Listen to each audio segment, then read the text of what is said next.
Hello friends, welcome to மக்கள் சேவை channel. இன்றைக்கி நம்ம ஒரு முக்கியமான இன்ஃபர்மேஷன் பற்றி தான் பார்க்க போகிறோம். அதாவது மெட்ராஸ் உயர்நீதிமன்றத்திலேருந்து புதிய ஒரு வேலைவாய்ப்பு தெரிவிச்சிருக்காங்க. இப்போ அந்த வேலைக்கு யார் யாரெல்லாம் அப்ளை பண்ணலாம், இது தேவையான எலிஜிபிலிட்டி என்ன, இதை பற்றின மொத்த இன்ஃபர்மேஷன் தான் இந்த வீடியோ பார்க்க போகிறோம். இந்த வீடியோ ஸ்கிப் பண்ணாமல் ஃபுல்லாக பாருங்கள். அது மட்டும் அல்ல, இந்த வீடியோ நிறைய பேருக்கு ஷேர் பண்ணுங்கள். வீடியோக்குள்ளே போகிறதுக்கு முன்னாடி வேலைவாய்ப்புக்குன்னு தனியாக நம்ம ஒரு சேனல் க்ரியேட் பண்ணியிருக்கோம். இந்த சேனலில் மாவட்ட வாரியாக வர எல்லா கவர்மெண்ட் ஜாப்ஸுமே ரெகுலராக அப்டேட் பண்ணிகிட்ருக்கோம். இதுக்கான லிங்க்கை நான் டிஸ்கிரிப்ஷன் கொடுத்துட்றேன். விருப்பம் இருக்கவங்க இந்த சேனலை நீங்கள் சப்ஸ்கிரைப் பண்ணி வச்சுக்கோங்க. அதேமாரி எல்லா ஜாப் அப்டேட்டுமே ரெகுலராக நம்முடைய டெலகிராம் குரூப்பாக இருக்கட்டும், வாட்ஸ்அப் சேனலாக இருக்கட்டும் போஸ்ட் பண்ணிகிட்டே வரும். அதையும் நீங்கள் ஃபாலோ பண்ணி வச்சுக்கோங்க. ஓகே, இப்போதைக்கு மெட்ராஸ் உயர்நீதிமன்றத்திலேருந்து உங்களுக்கான வேலைவாய்ப்பு அறிவிச்சிருக்காங்க. 2 நோட்டிஃபிகேஷன் கொடுத்துருக்காங்க. ஒன் வேனா நம்ம பார்க்கலாம். ஓகே, 2/2/2025 அன்னைக்கு தான் இந்த நோட்டிஃபிகேஷன்ஸ் கொடுத்துருக்காங்க பாருங்கள். ஸோ எந்தமான பதவி அதை பற்றி பார்க்கலாம். ஓகே, ஃபஸ்ட்டு பிரசிடென்ட் கேட்டிருக்காங்க. 6 வேக்கன்சி கொடுத்துருக்காங்க. சேலரியை பொறுத்த வரைக்கும் ஸ்டார்டிங்கில் 70,290 ரூபாய் சேலரி கொடுக்குறாங்க. நெக்ஸ்ட்டு மெம்பர் அப்படின்ற பதவி கொடுத்துருக்காங்க. 17 வேக்கன்சி. சேலரியை பொறுத்த வரைக்கும் 61,900 ரூபாய் உங்களுக்கான சேலரி ப்ரொவைட் பண்ணுறோம் அப்படின்றத சொல்லியிருக்காங்க. ஏஜ் லிமிட்டை பொறுத்த வரைக்கும் 35 வயசுக்குள்ளே இருக்காங்க பாருங்க, அவங்க இந்த வேலைக்கு அப்ளை பண்ணலாம்.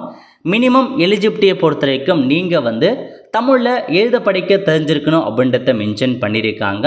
அதேமாரி கல்வி தகுதி, பிரசிடெண்ட்டுக்கான கல்வி தகுதியை பொறுத்த வரைக்கும் the candidate is or has been or is qualified to be district ஜட்ஜாக இருந்திருக்கணும் அப்படின்றத மென்ஷன் பண்ணியிருக்காங்க பிரசிடெண்ட் பதவிக்கு. நெக்ஸ்ட்டு மெம்பர் பதவியை பொறுத்த வரைக்கும் the candidate should possess a bachelor degree. So bachelor degree முடித்தவங்க அப்ளை பண்ணிக்கோங்க. அது மட்டும் இல்லாமல் 10 இயருக்கான ப்ரொஃபஷனல் எக்ஸ்பீரியன்ஸ் கேட்டிருக்காங்க. எங்கேருந்துன்னா consumer affairs, law, public affairs, administration, economic, commerce, industry, finance இந்த போன்ற டிபார்ட்மெண்ட்டில் 10 இயருக்கான எக்ஸ்பீரியன்ஸ் இருக்கவங்க அப்ளை பண்ணலாம் அப்படின்றத சொல்லியிருக்காங்க. இந்த வேலையை இப்போ பொறுத்த வரைக்கும் எக்ஸ்பீரியன்ஸ் இருக்கவங்க மட்டும்தான் அப்ளை பண்ண முடியும். ஓகே, ஃபீஸ் கொடுத்துருக்காங்க பாருங்கள். சம் ஆஃப் 2,500 ரூபாய் ஃபிக்ஸ்டு ஆஸ் எக்ஸாமினேஷன் ஃபீஸ். ஒவ்வொரு பதவிக்கும் நீங்கள் 2,500 ரூபாய் ஃபீஸாக பேமெண்ட் பண்ணுற மாதிரி இருக்கும். இந்த வேலைக்கு எப்படி செலெக்ஷன்ஸ் பண்ணுறாங்க அப்படின்னு பார்த்தீங்கன்னா காமன் ரிட்டன் எக்ஸாமினேஷன் வைக்கிறாங்க. அதுக்கப்புறம் வைவா வாய்ஸ் இருக்க போது. ஸோ ரிட்டன் எக்ஸாமினேஷனை பொறுத்த வரைக்கும் பேப்பர் 1 100 மதிப்பெண்ணும் OMR மெத்தடில், பேப்பர் 2 பார்த்தா டெஸ்கிரிப்டிவ் டைப்பு ரிட்டன் எக்ஸாமினேஷன் இருக்க போது 100 மதிப்பெண், மொத்தமாக 200 மதிப்பெண்களுக்கு எக்ஸாமினேஷன்ஸ் வைக்கிறாங்க. அது முடிச்சதுக்கப்புறம் வைவா வாய்ஸ் இருக்க போது அது ஒரு 50 மதிப்பெண். அதெல்லாம் நீங்கள் செலக்ட் ஆனதுக்கப்புறம் ஸோ ரிசர்வேஷன் படி உங்களுக்கான ஜாப் செலெக்ஷன் ஆகிடும். ஓகே, அடுத்த கட்டமாக அப்படி கீழே வந்தீங்க அப்படின்னா மற்ற இன்ஃபர்மேஷன் டிஸ்ட்ரிக்ட் வைஸாக வேகன்சி பற்றி கொடுத்துருக்காங்க பாருங்கள். மொத்தமாக 18 டிஸ்ட்ரிக்டில் உங்களுக்கான வேலையை கொடுத்துருக்காங்க. 23 பதவிகள் கிட்ட அறிவிச்சிருக்காங்க. நோட் பண்ணிக்கோங்க. நெக்ஸ்ட் எப்படி அப்ளை பண்ணுறது, அதுக்கான இன்ஸ்ட்ரக்ஷன் கொடுத்துருக்காங்க. அப்ளை பண்ணுறதுக்கு MHRDN கவர்மெண்ட் இந்த வெப்சைட்டில் போய்ட்டு அக்கௌண்ட் ஃபஸ்ட்டு க்ரியேட் பண்ணுங்கள். ஆல்ரெடி அக்கௌண்ட் இருக்கவங்க லாகின் பண்ணி டேரெக்டாக நீங்கள் அப்ளை பண்ணிக்கலாம் அப்படின்றத மென்ஷன் பண்ணியிருக்காங்க. ஸோ எப்படி அப்ளை பண்ணணும், அதுக்கான இன்ஸ்ட்ரக்ஷன், எந்த மாதிரி டாக்குமெண்ட் சப்மிட் பண்ணணும் எல்லாமே கொடுத்துருக்காங்க. செக் பண்ணி பார்த்துட்டு அப்ளை பண்ணுறவங்க அப்ளை பண்ண பாருங்கள்.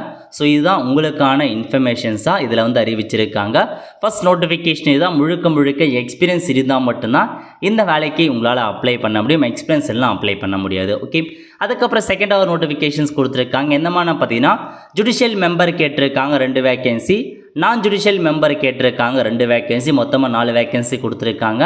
சேலரியை பொறுத்த வரைக்கும் 1,25,200 ரூபாய் சேலரி ப்ரொவைட் பண்ணுறாங்க. ஏஜ் லிமிட்டை பொறுத்த வரைக்கும் 40 வயசுக்குள்ளே இருக்காங்க பாருங்கள், அவங்க இந்த வேலைக்கு அப்ளை பண்ணலாம். மினிமம் எஜுகேஷனல் குவாலிஃபிகேஷனை பொறுத்த வரைக்கும் நீங்கள் தமிழில் எழுத படிக்க தெரிஞ்சால் போதுமானது. நெக்ஸ்ட்டு ஜுடிஷியல் மெம்பருக்கு நீங்கள் பார்த்தீங்கன்னா 10 இயருக்கான எக்ஸ்பீரியன்ஸ் கேட்டிருக்காங்க. டிஸ்ட்ரிக்ட் கோர்ட்டில் அல்லது எனி ட்ரைபுனலில் 10 இயர்ஸ்க்கான எக்ஸ்பீரியன்ஸ் இருக்கவங்க அப்ளை பண்ணலாம். அட்லீஸ்ட் பார்த்தா 5 கேஸ் அட்டன் பண்ணிக்கணும் அப்படின்றத மென்ஷன் பண்ணியிருக்காங்க.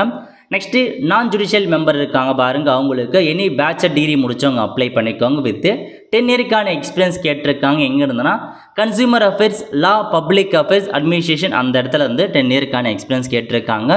இதுக்கும் எக்ஸ்பீரியன்ஸ் இருந்தால் மட்டும்தான் இந்த வேலைக்கு அப்ளை பண்ணும். ஸோ ஃபீஸ் பொறுத்த வரைக்கும் 2,500 ரூபாய். அவங்களுக்கு எக்ஸாம் பேட்டர்னை பொறுத்த வரைக்கும் சேம் அதே மாதிரி தான் ரிட்டன் எக்ஸாமினேஷன் வைக்கிறாங்க. வைவா வாய்ஸ் இருக்க போது. எக்ஸாம் பொறுத்த வரைக்கும் பேப்பர் 1 பேப்பர் 2 200 மதிப்பெண்களுக்கு எக்ஸாம் இருக்க போது. வைவா வாய்ஸை பொறுத்த வரைக்கும் 50 மதிப்பெண்களுக்கு உங்களுக்கு எக்ஸாமினேஷன்ஸ் வைக்கிறாங்க.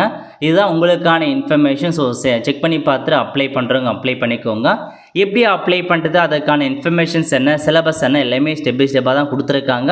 ஸோ நோட் பண்ணி பார்த்துட்டு அப்ளை பண்ணுறவங்க அப்ளை பண்ணுங்கள். நல்ல ஒரு ஜாப் ஆப்பர்ச்சுனிட்டி. ஓகே அவ்வளோ ஃப்ரெண்ட்ஸ். ஸோ இதான் உங்களுக்கான இன்ஃபர்மேஷன். ஒன்லி எக்ஸ்பீரியன்ஸ் இருக்க மட்டும் தான் அப்ளை பண்ணணும், அதர்ஸ் வந்து அப்ளை பண்ண முடியாது.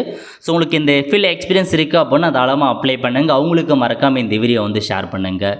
அவ்வளோ ஃப்ரெண்ட்ஸ். கண்டிப்பாக இந்த வீடியோ பிடிச்சா லைக் பண்ணுங்கள். அது மட்டும் அல்ல, இந்த வீடியோ நிறைய பேருக்கு ஷேர் பண்ணுங்கள். அடுத்த ஒரு நாளில் சந்திப்போம். நன்றி, வணக்கம்.